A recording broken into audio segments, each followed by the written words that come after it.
Hola, ¿qué tal amigos? Soy Sandy Locuar. Gracias por estar aquí conmigo en Nación RD.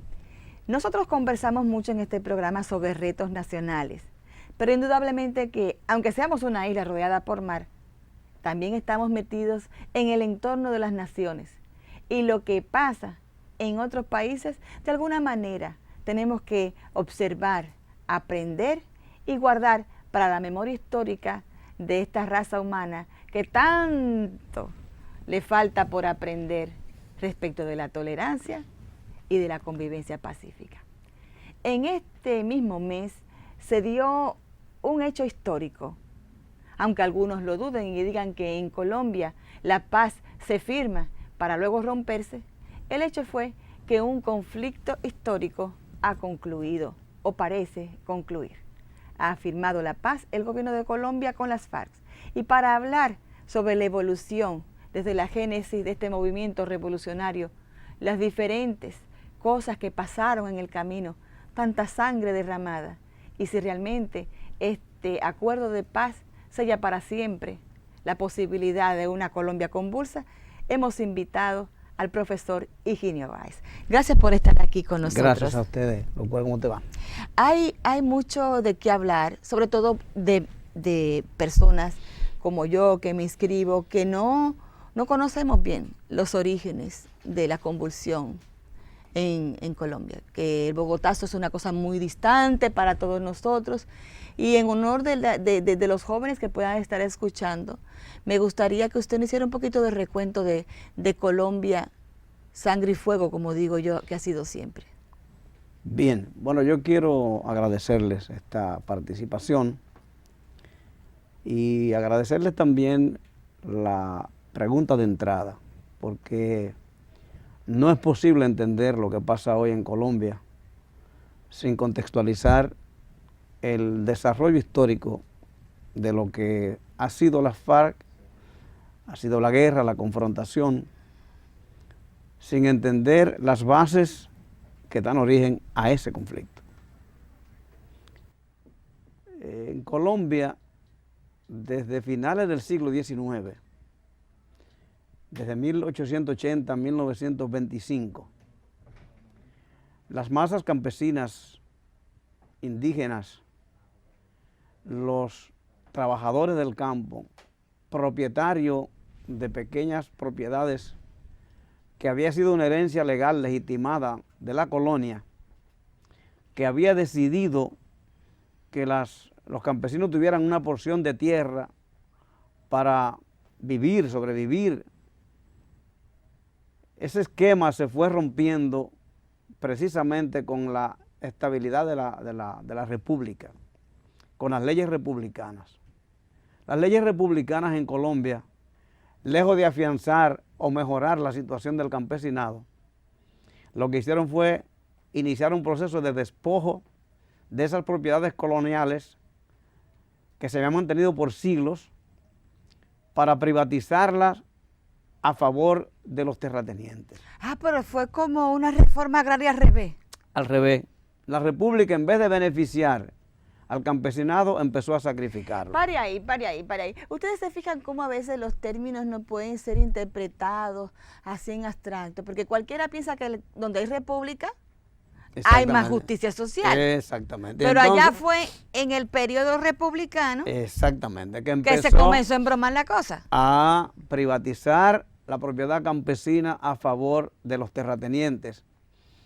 Y esa lucha legal... ¿Terratenientes políticos ligados a la política, siempre, militares siempre, o eran? Oligarquía terrateniente, unidas siempre a favor, alrededor de dos partidos tradicionales, el Partido Liberal y el Partido Conservador, pero sobre todo el Partido Conservador. ¿Pero ese despojo se hizo en base a tirar nuevas leyes o qué? Sí, fue legal. Porque a veces los despojos son... No, fue desde el Estado, Ay, mi madre. Entonces los campesinos, los indígenas, empezaron una lucha legal, casi por 40 años. Pero ya en la década del 20, entonces empezó la resistencia.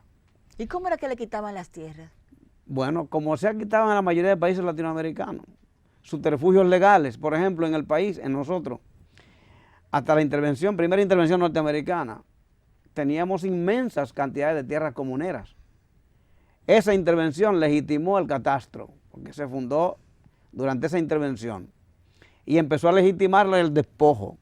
Y lo que se conoce como la guerra del este, la gavilla, los gavilleros, fue justamente la resistencia para que no parcelaran la tierra a favor de los poderosos. Pero ¿cómo era que parcelaban la tierra? Que no entiendo esa parte. Había un territorio de comunal, ¿verdad? Entonces luego venía, porque he escuchado a mis abuelos decir que antes el que cercaba una tierra iba y la declaraba catastro. ¿Es así? Mire, antes de la intervención del 16, quiero hablar de esa parte nada más. En muchas partes del país, mis abuelos tenían tierras comunales. La gente la trabajaba, pero no poseía título. Eran tierras comunes para trabajar, para subsistir. No tenían no poseían título. No tenían una parcela. No tenían una parcela delimitada propia, con título. En el caso, bueno, sigo ahí. Cuando llega el catastro, cuando llega, especialmente a partir de la intervención, los propios interventores necesitaban limitar o delimitar esa propiedad y darle título para tener derechos. Entonces... Pero se lo podían dar a los comuneros. Ajá, pero el poder no mira así como usted tiene esa indulgencia de alma, el poder mira de otras ópticas. Y eso fue lo que pasó en Colombia. Esas tierras de las colonias no eran tierras propias, eran tierras en las que los campesinos tenían derecho a trabajar, pero no tenían derecho a apropiársela ellos. A vender. A vender, a traspasar. Como los repartos que se hacían en la colonia. Exactamente. Usted un reparto no lo podía vender porque ese rey se lo dio para usted. Exactamente. Entonces, a partir del 1920, en esa década del 20, empieza la resistencia, ya los campesinos cansados del reclamo legal. Y hay un líder que se llamó Manuel Quintín Lame, que luchó denodadamente por recuperar ese derecho, no lo pudo hacer, fue apresado, fue torturado y murió en el 1967 casi solo. Esa presión de la resistencia colombiana hizo que en el 1934 el presidente Alfonso López Pumarejo hiciera nuevas leyes, la ley 200, que limitaba la propiedad terrateniente. En ese momento los terratenientes tenían derecho, oiga bien lo que le voy a decir, a extensiones de tierra que iban desde 50.000 hectáreas a 150.000 hectáreas. Estamos hablando de... Una provincia. En la primera parte, 50 por 15, son 150.000 tareas, y en el segundo caso, 625.000 tareas, 225.000 tareas de tierra. Para una sola gente. Para una sola gente. Sin embargo, ese presidente que hizo muchas reformas en Colombia, incluso reforma universitaria, reforma de la administración, una universidad famosa de Colombia lleva su nombre, no pudo aplicar esas leyes. No lo dejaron. No lo dejó la oligarquía. Y en el segundo periodo, que ni siquiera pudo concluir.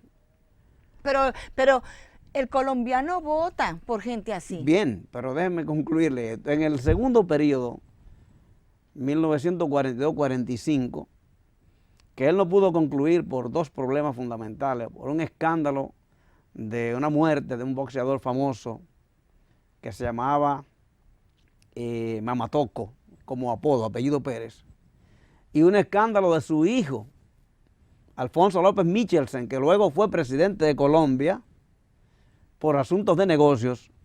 Los conservadores, él era del Partido Liberal, tuvo que renunciar antes de terminar. Pero ¿qué pasó? Que en ese segundo periodo prácticamente tuvo que entregarse a los intereses de la oligarquía colombiana.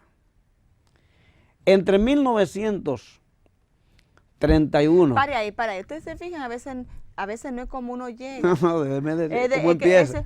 Porque mire ese pobre presidente. Exactamente. Entonces luego comienzan los familiares tuyos a ponerte en compromiso y tú tienes que ceder para que no te denuncien al familiar. Pues mire, es una cosa complicada. De 1931 al 45, en Colombia, se legitimaron privatizaciones de las tierras a un promedio de 60.000 hectáreas anuales durante 15 años.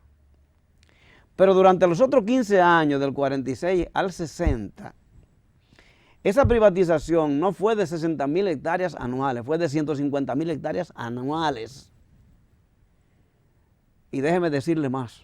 Pues eso es una lucha por la tierra. Déjeme decirle más.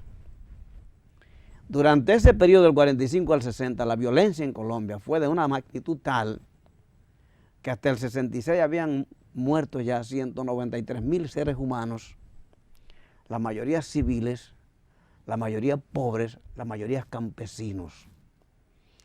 De ahí que la muerte de Eliezer Gaitán y de otros líderes va condicionando la obligación de la resistencia. Y ya en el 50, incluso con guerrillas formales, un dirigente llamado Guadalupe Salcedo hizo un pacto con el gobierno que fue violado y posteriormente asesinado. Y es en ese contexto en que... No estamos tratando de justificar a la FARC. No. Estamos diciendo, porque después como terminaron la Claro, FARC es otra cosa. Exactamente. Porque igual como un presidente puede comenzar bien y terminar mal, así también los movimientos guerrilleros comienzan bien, con justificación histórica. Pero quiero decirles que en el 1964, 20 de julio, en Marquetalia. ¿Dónde queda eso? En Colombia. Pero al norte. No puedo decirle exactamente, se llama así la zona. En Marquetalia, 1964, 20 de julio, se formaliza entonces una resistencia ya de ejército con la siguiente característica: justamente en los lugares donde había habido más represión y más despojo de las tierras campesinas, en todos esos lugares con sus nombres es donde nacen la resistencia armada. Y un año después nace entonces el Ejército de Liberación Popular. Tenemos que hacer una pausa, pero a mí me parece tan atinada esta introducción que usted ha hecho, porque tenemos que ver el conflicto colombiano desde su génesis. ¿Qué razones tenían aquellas personas para decir basta ya? Hemos intentado negociar con ustedes, hemos intentado que ustedes entiendan que son nuestra tierra, que tenemos derecho, y todo lo que hacen es avasallarnos, firmamos pacto y nos matan a los líderes. Bueno, pues llegó un momento que la única opción abierta, según nos explica el profesor Báez, era pues la clandestinidad y la lucha armada. Retornamos en ese punto, luego de la pausa, por favor, no se retiren.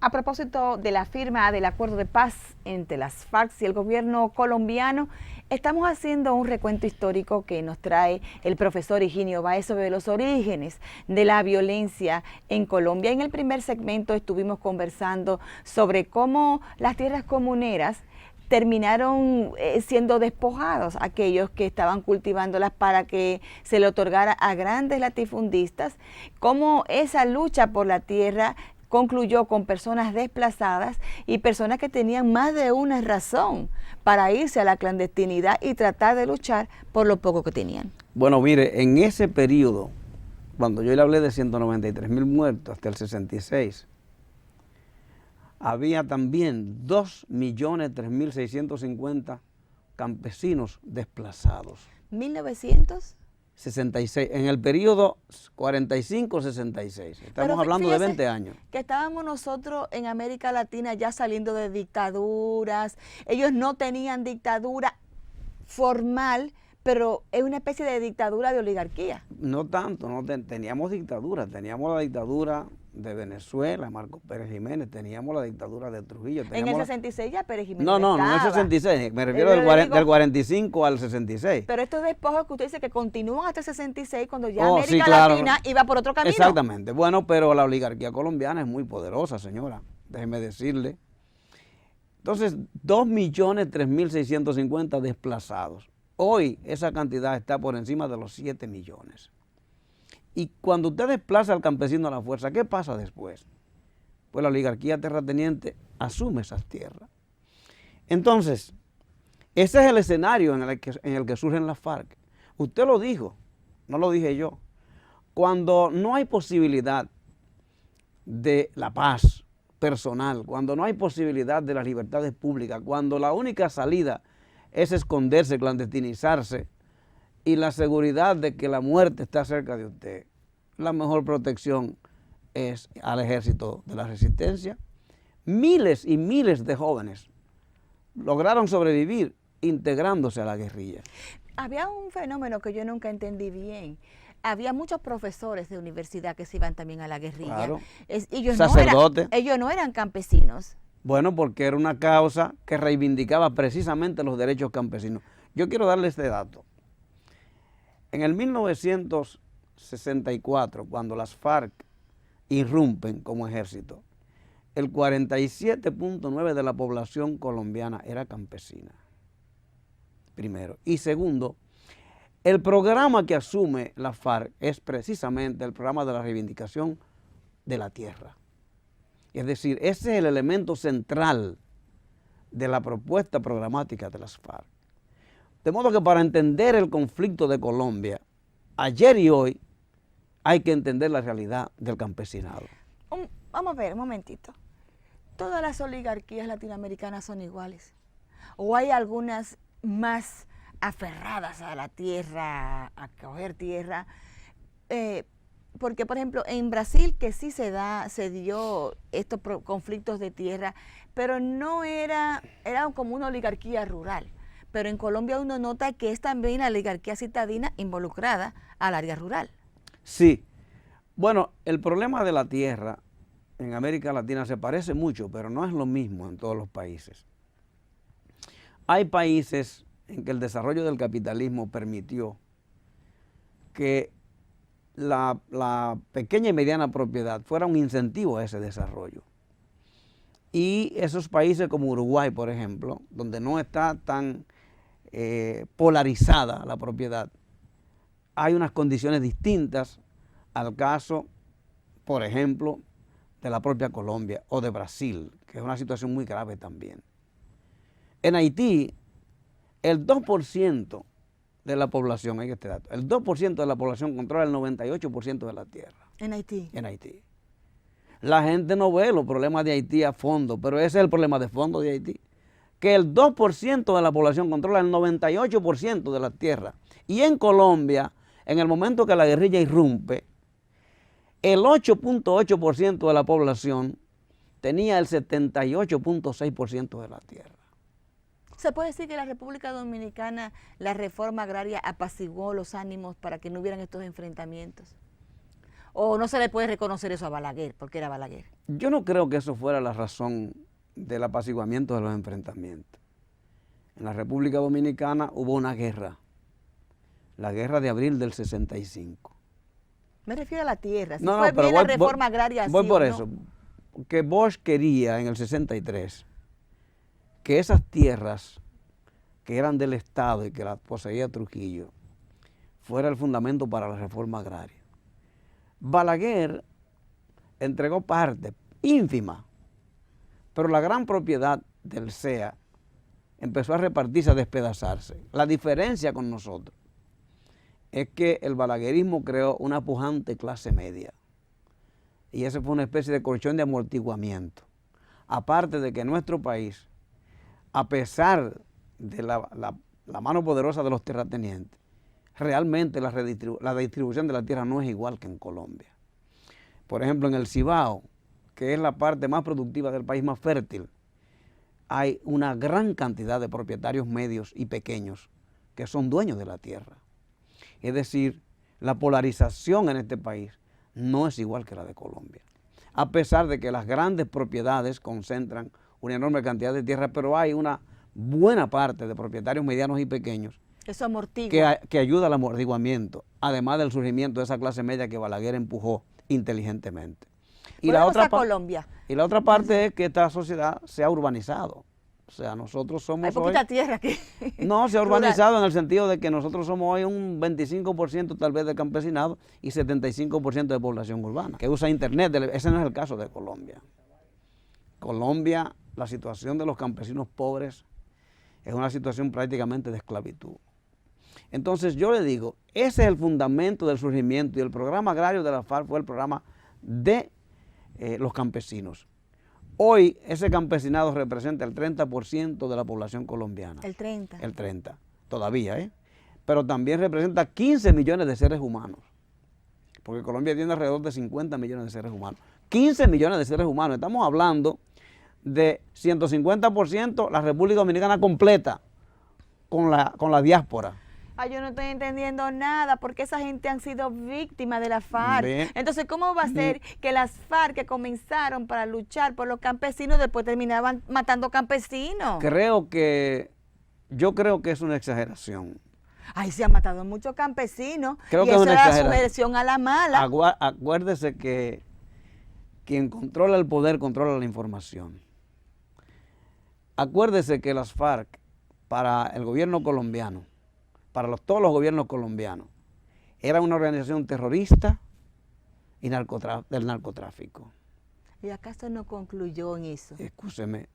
Y hoy el son gobierno buenos, colombiano tiene 4 años negociando con esas Fuerzas Armadas Revolucionarias de Colombia, Ejército Popular.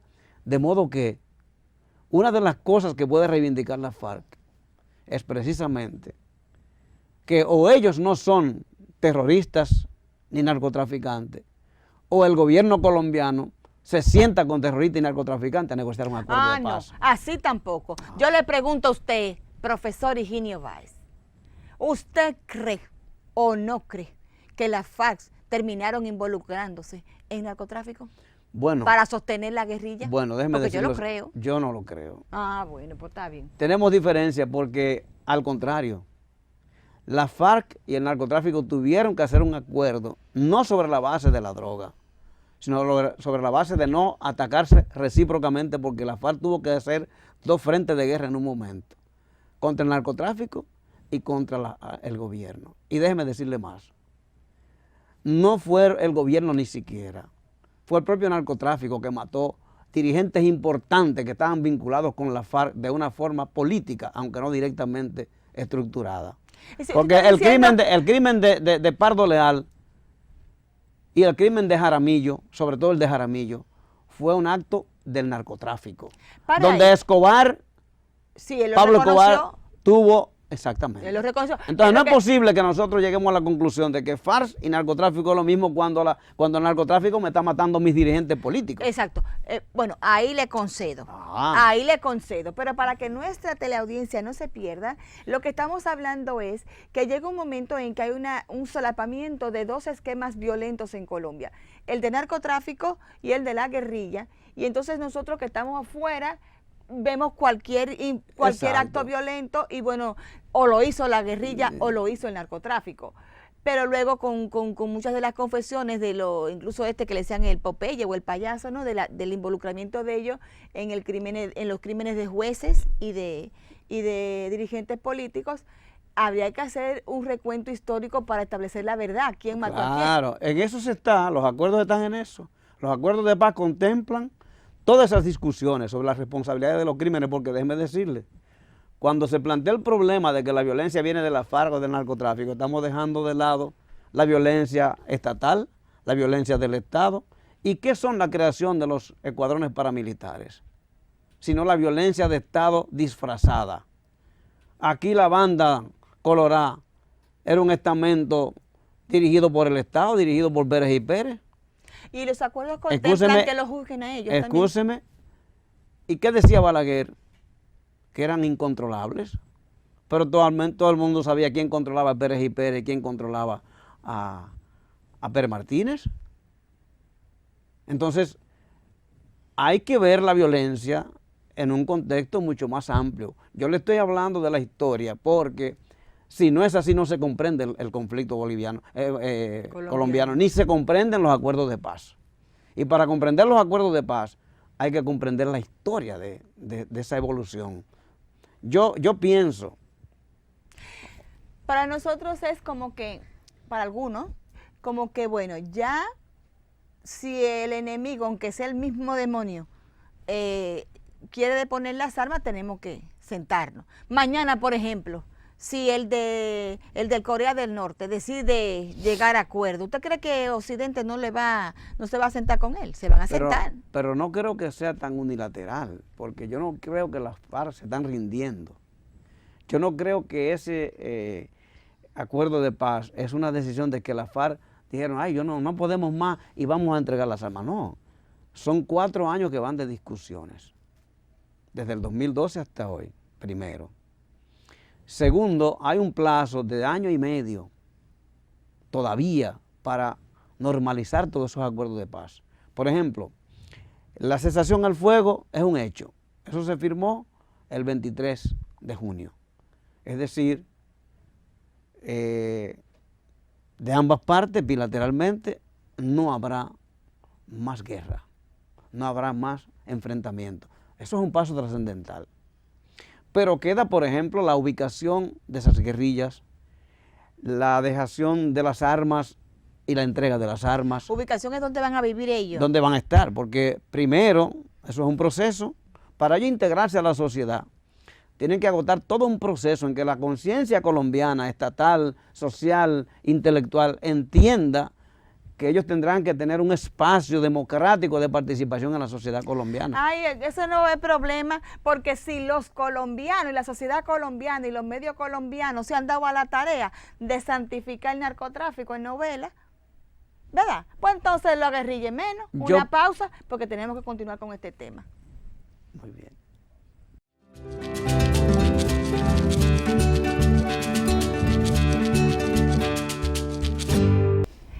En nuestro programa de hoy estamos conversando sobre los orígenes de la violencia en Colombia, cómo surgieron las FARC, cómo fueron desplazados miles de campesinos y sus tierras ocupadas, cómo la oligarquía colombiana se apropió de cantidades enormes de terreno y cómo eso fue creando un caldo de cultivo para personas que no tenían otra solución aparente que no fuera la lucha por sus derechos mínimos. Hay un momento en el que se da el acuerdo de paz que muchos nos preguntamos, bueno, ¿y el que lo hizo mal? ¿Qué va a pasar? Mi invitado de hoy, Higinio Báez, tiene una tesis un poquito diferente a la que yo entendía y me ha ayudado bastante. Usted me ha aportado algunas cosas respecto a de si el narcotráfico y las FARC actuaban en conjunto o no actuaban. Ya en el segmento anterior, usted dice, bueno, eran rivales, se enfrentaban, inclusive el narcotráfico mató a muchos líderes de las FARC. Pero ahora mismo va a ser difícil borrar esa imagen de secuestradores y auxiliares de narcotráfico de la frente de los guerrilleros que se van a desmovilizar. ¿Usted no cree? Yo creo que el poder lo puede todo. Así como deslegitimó la autoridad moral y militar de las FARC, así puede legitimarla también. Depende del trabajo que se haga para la conciencia social colombiana y sobre todo si hay una voluntad real de la aplicación, el ejercicio, la puesta en camino de la democracia en Colombia. Porque en estos países la palabra democracia es un rótulo. Cuando usted ve que el 60% de la población, 45% de la población en un país X no tiene agua potable, que mueren miles de niños por enfermedades evitables, que los procesos de justicia se pierden en los tribunales o hay sentencias injustas. Todo eso funciona dentro de la democracia. El gobierno de Colombia tiene una enorme oportunidad en este momento y es hacer que ese país realmente asuma una senda de justicia. No puede haber tranquilidad en Colombia al margen de la FARC si no hay justicia. ¿La justicia pasaría por disolver esos latifundios irregulares? Yo no creo que lo van a disolver, pero yo pienso que puede haber leyes que contribuyan a mejorar la condición de vida del campesinado. Y todas las tierras robadas por los terratenientes con el desplazamiento forzoso de los campesinos, que se le devuelvan a los campesinos. Recientemente hubo una huelga nacional prácticamente del campesinado en Colombia. Hubo una reedición del 2013 que se había hecho también un paro nacional de los campesinos en Colombia. Y la respuesta del gobierno fue 3 muertos, 135 heridos y miles de presos. Así no va a haber paz en Colombia, independientemente de que existan las FARC o no existan las FARC. Yo creo que el camino de Colombia es democracia, es justicia, es redistribución de riqueza y es acomodamiento al campesinado y a los pobres de condiciones materiales de existencia y de derechos para poder hacer de Colombia un país ciertamente democrático. ¿Y por qué rayos no se puede hablar de reforma agraria en Colombia? Bueno, es decir, si la gente de la FARC se van a integrar a la vida política ahora, ¿verdad? ¿Por qué tienen que cambiar el mensaje de que hay que hacer una correcta distribución de la tierra? ¿O es que los conceptos de reforma agraria se añejan y no se pueden mencionar porque es cosa del pasado o lo que fuere? Eso funciona. Yo creo que es una de las cartas fundamentales que tiene el presidente Santos. El presidente Santos tiene un gran agradecimiento de la FARC, déjeme decirle. No es por casualidad que está negociando. Quiere la paz en Colombia, porque ese conflicto demostró que ni el ejército podía vencer la guerrilla, ni la guerrilla podía vencer el ejército. Son 52 años de pelea, ¿no? 52 años, eso no es una cosa sencilla. ¿Y de dónde sacaban esa gente para armamento? Yo no soy dirigente de las FARC. No, yo le pregunto, porque usted lee mucho. Pero la guerra, bueno, déjeme decirle primero. ¿De secuestrar? No. Déjeme decirle, ¿cómo lo hicieron los salvadoreños? ¿Cómo lo hicieron los nicaragüenses? Que ganaron una revolución. Y en El Salvador había un equilibrio estratégico. ¿Cómo lo hicieron? Bueno, la solidaridad internacional. ¿Usted cree que Rusia... ¿Usted cree que se enfrenta a un ejército como el de Colombia con solidaridad? Yo reuní que don Freddy y toda esa gente pedían para que uno llevara... Mire, yo le debo asegurar dos cosas. No sé de Colombia, no le puedo decir de Colombia, pero le puedo decir que en el caso de El Salvador, Rusia aportó bastantes recursos para esa causa. Pero ya Rusia Pero además, el ejército irregular, asimétrico, que es una guerrilla, se alimenta de las propias armas del enemigo. En cada combate ganado quedan armas. Usted está siendo naif, yo creo, porque lo que exhibe la FARC en material bélico, eso no es de que con alcancita. Pero déjeme decirle, la FARC nunca ha exhibido aviones, ni tanques de guerra, ni tanquetas. Ese ejército es de ametralladoras y fusiles y granadas. No son armas de guerra convencionales entre países, como nunca lo ha sido la guerrilla. De algo vivían ellos. De algo vivían ellos. Entonces, déjeme decirle que cuando Pastrana fue presidente, las FARC tenían tanto poder que había un territorio libre que era más grande que la República Dominicana. Si no se trata de un ejército cualquiera, y además no se trata de las FARC. Nosotros hemos demostrado aquí que en Colombia se está peleando desde los años 40 hasta hoy. Y entonces, ¿cómo llegó Fidel a ganar la Revolución Cubana? Sí, pero Sierra Maestra fue cuestión de añitos. No, pero déjeme decirle, en menos de 2 años, 3 años, Fidel se armó con las armas del ejército de Batista, no fue con otra cosa. Y con algunas armas que le llegaban, porque Jiménez Moya trajo armas a Cuba desde Venezuela. Los gobiernos democráticos hicieron contribuciones. Pero esas fueron contiendas de foquismo, de guerra de guerrilla. La FARC exhibe... Sí, pero la solidaridad internacional, mira, la solidaridad internacional permite más de ahí. Porque no solamente son países. Ahí estaba Vietnam, ahí estaba China, ahí estaba Rusia, estaban otros países, estaba la Unión Soviética. Pero eso se irá a decir, esa verdad. Pues ojalá que digan la verdadera verdad. Porque uno tiene que saber todas esas armas que tenía la FARC, de dónde salían. Yo le digo, yo no sé porque yo no soy de las FARC. No, yo estoy preguntando. Pero me imagino que la solidaridad internacional y el propio combate. Porque así como Fidel se armó con el ejército de Batista, la FARC puede armarse con el ejército colombiano, pudo armar. Mire, profesor Higinio, que nadie me quite eso de la cabeza, que ellos tenían que financiar su ejército. No estamos en la época de los 60, 70, que todavía que venían de Cuba, sus aportitos, que de Vietnam. Ya ahora mismo la solidaridad comunista no existe. En estos últimos años, ¿de qué se mantuvo la FARC? Pero yo te voy a decir una cosa. La FARC tuvo territorio para producir y producía como produce el Estado. La FARC llegó a ser un Estado paralelo dentro del Estado. La FARC, yo te dije que tuvo territorios más grandes que la República Dominicana liberados en el gobierno de Pastrana. Pastrana hizo un esfuerzo también por negociación. En ese momento, siendo Pastrana presidente, La FARC tenía territorio liberado por encima, más grande que la República Dominicana. Sí, yo sé, por ejemplo, salen candidatos para uno de esos territorios, seguro ganan, porque tenían su gobierno propio, se administraban. Ahora se verá si era un gobierno aceptado por los gobernados, que se tiren entonces al ruedo político. No, es que se van a tirar. A ver si donde ellos tenían la gente ahí, la tenían sojuzgada por la violencia, o ellos estaban apoyando. Yo te dije a ti, hace un momentito, que Santos le debe un gran agradecimiento a las FARC, porque en las últimas elecciones, la disputa final fue entre Juan Manuel Santos y Álvaro Uribe. El polo de las FARC, que era el polo social, llegó a más de 2 millones de votos.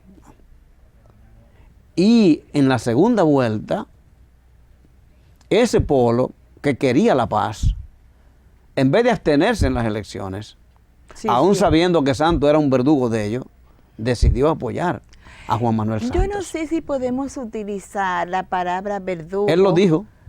Pero en los acuerdos de paz lo dijo en el discurso. No, porque espérese. En la guerrilla, si son ellos son luchadores de la democracia, pero si es el otro que lo está enfrentando, es un verdugo. Vamos a decodificar un poquito a Santos, que me llama muchísimo la atención este señor. Santos no es pobre, ¿eh? Viene de oligarquía, de dueños de medios, ¿verdad? Entonces, encima de eso, es una persona que es de admirar, porque siendo pues del equipo de gobierno de Uribe, llega un momento que dice, no, yo tengo otra ideología que no es la que tú estás llevando, y porque estemos en un mismo equipo no estoy obligado a suscribir. Yo creo que eso es un acto de valentía. Bien, pero él reconoció en los acuerdos de La Habana cómo había combatido exacerbadamente a las FARC, lo dijo él. ¿Pero eso es lo que le tocaba?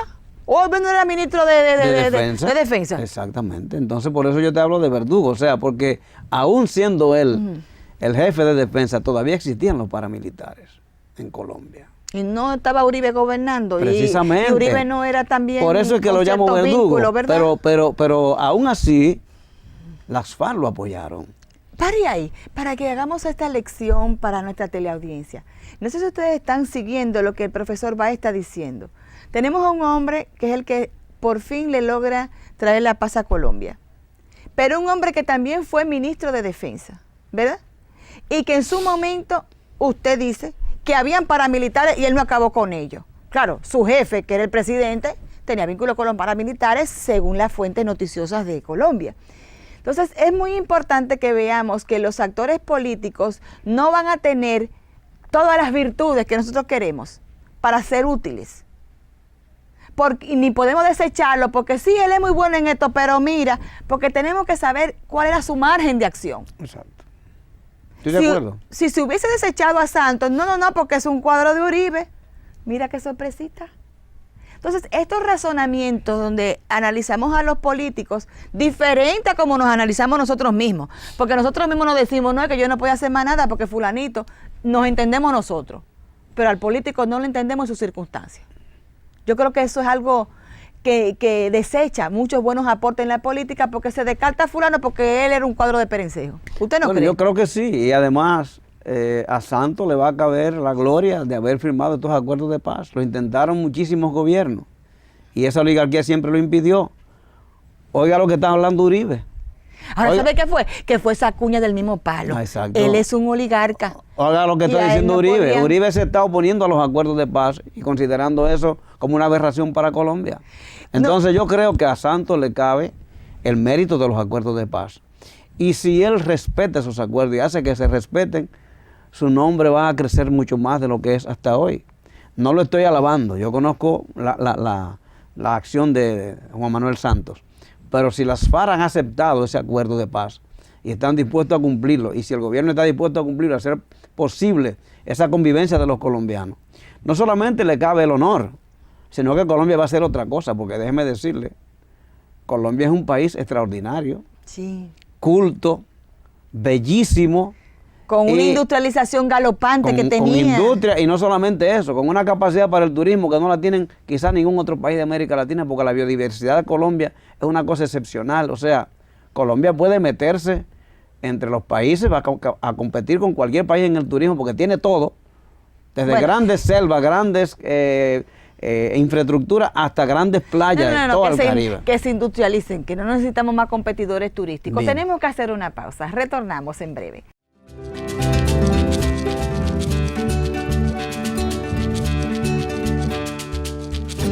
¿No cree usted que es muy importante que los actores políticos sean analizados con sus virtudes y sus defectos, como es el caso de Santos? Totalmente de acuerdo.